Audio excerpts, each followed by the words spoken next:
Welcome back to our transformational series on Raymond Holliwell's Working with the Law. My name's Scott. Today we're going to dive into Chapter 7, which is very, very important. It's the law of compensation. This one's going to blow your mind because it explains why some people get paid incredibly well for seemingly simple, easy work, while others break their backs for pennies, right? So, if you've ever wondered why your compensation doesn't match your effort, why some people just seem to effortlessly attract wealth while you struggle despite working twice as hard, then this is going to give you some insights and some answers that you've been looking for. What we're going to do is we're going to uncover the hidden laws that determine how much you get paid, and more importantly, how to position yourself to receive the compensation that matches your true value, not just your time. Nobody wants to trade hours for dollars endlessly. So hit that subscribe button, because this could be the episode that completely transforms your relationship with both money and work. You know, Holliwell opens the chapter by destroying that big myth about compensation, that you get paid for your time and your effort. This is totally false. You get paid for your value, for the value that you bring to the marketplace, not the hours that you work. Think about it. A surgeon makes more in one single hour than most people make in a month. They're not working harder, not necessarily. They're providing more value because of their specialized knowledge and the critical nature of their service, right? So, compensation follows an exact formula. Compensation equals value delivered times the scarcity of your skill multiplied by the impact on others. This is why a programmer who creates an app that's used by millions can become very, very wealthy, while someone digging ditches remains poor, even though ditch digging is physically harder work. It's not about effort. It's about value, scarcity, and impact, right? So here is the key principle that most people miss. Write this down. It's very important. Compensation is the universe's way of rewarding service to others. The more people you serve and the more challenging it is for you to be replaced, the better you serve them, the greater your compensation is going to be. But here is where it gets interesting. He also teaches that you got to give first before you receive compensation. So providing value before you get paid, not the other way around. Most people, they have it backwards. They want to be paid first, right? And then they'll provide the value. But the law of compensation works in reverse. Give first, receive second. He also emphasizes that to increase your compensation, you have to constantly increase your value through skill development. Your compensation is never going to exceed your contribution to others. So what this means is that if you want to earn more, you have to become more valuable. You have to develop skills that are in demand, that are scarce, that are beneficial to other people. But here's actually what's fascinating. Your attitude towards work and service also directly affects your compensation. So if you approach your work with resentment, with hatred, even minimal effort, or trying to scrape by and do as little as you can, or that's not my job mentality, you limit your compensation potential. Conversely, if you approach every task with excellence, enthusiasm, and a desire to over-deliver, you actually position yourself for increased compensation, even if your current employer doesn't recognize it immediately. So, one of the most powerful concepts is the multiplication principle. So, your compensation actually multiplies when you help others multiply their results. This is why managers earn more than individual contributors. Why? Because business owners earn more than employees. Why consultants who help their companies grow, they earn top fees, right? They've learned to multiply their impact through others. So here's something that might seem a little counterintuitive to you. The more you give without expectation of immediate return, the more you position yourself to receive greater compensation. It seems backwards to most people, but it's how the law works.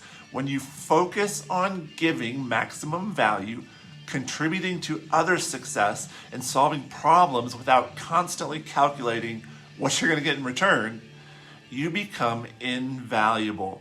And invaluable people are always well compensated, right?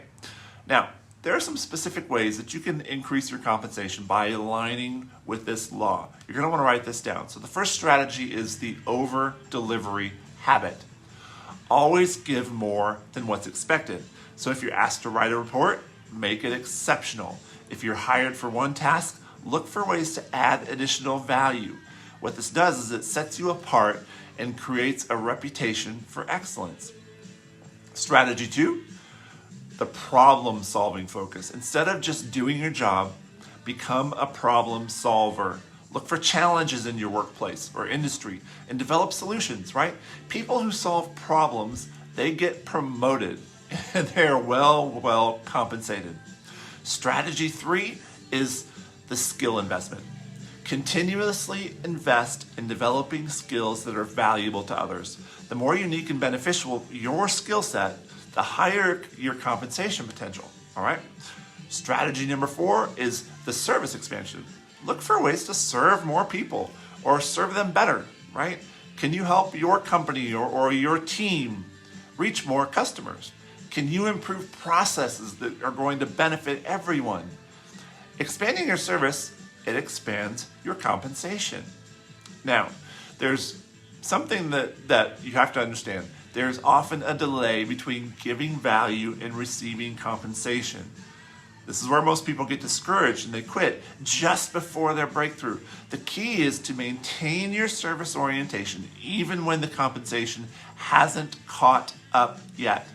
You have to trust in the law of compensation, that it's working even when you cannot see those immediate results. Ultimately, your compensation is determined by the marketplace, not by your needs or desires. So if you want to increase your compensation, you must increase your market value by becoming more skilled, more valuable, and more essential to others. What this means is you can't just demand more money, right? You have to earn the right to more money by providing more value. So there's also a compensation consciousness factor, right? You have to develop a compensation consciousness, a deep belief that you deserve to be well compensated for the value that you provide. Many people have a poverty consciousness around money and work. They believe that struggling financially or working harder is noble, or that that's what's required, or that even wealthy people are greedy or unethical. This consciousness limits their compensation potential. So you have to kind of search and dig deep to figure out what your subconscious mind holds in the realm of making money. The highest level of compensation actually comes when you align your service with your natural talents and passions. So when you love what you do and you're naturally gifted at it, you can provide exceptional value with joy rather than just struggling along. This is why some people, they seem to effortlessly attract wealth. They've found the intersection of their gifts, their passions, and the market demand. So I want you to take this compensation audit. Again, write these down. Ask yourself these 3 questions, or these few critical questions. What unique value do I provide to others? How can I develop skills that are more valuable in the marketplace? Am I giving my best effort in my current role? How can I serve more people or serve the ones that I'm currently serving better? Or what problems can I solve that others can't or won't solve? Remember, your compensation is a reflection of your contribution. So if you want to increase one, you have to increase the other. For the next 30 days, focus entirely on over-delivering value in every interaction that you have. Look for problems to solve, ways to serve better, opportunities to actually help others succeed.